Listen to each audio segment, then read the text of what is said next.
নমস্কার, অর্পিতার দিনপঞ্জিতে সবাইকে স্বাগত। আজকে সকালে হাঁটতে বেরিয়ে গেছিলাম আমি আর বোন দুজনে মিলে। কি সুন্দর শালুক ফুলগুলো ফুটে আছে, এত সুন্দর। আর এই কুয়াশাময় ভরা সকালে হাঁটতে এত ভালো লাগে। মাঠে মাঠে না ধান কাটা শুরু হয়ে গেছে।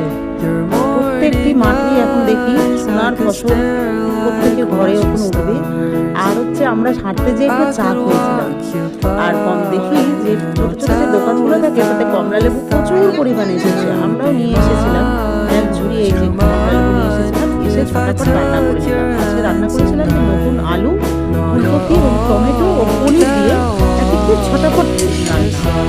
নিরামিষ যেহেতু সব কিছু কেটে বেছে দিয়ে একটু তেল দিয়ে, তেলে তেজপাতা ফোড়ন দিয়ে একটু নাড়াচাড়া করে নিয়েছিলাম। তারপরে জিরে গুঁড়ো দিয়ে নামানোর আগে একটু ঘি দিয়ে নামিয়ে নিলাম। কেমন হলো আজকে রেসিপি?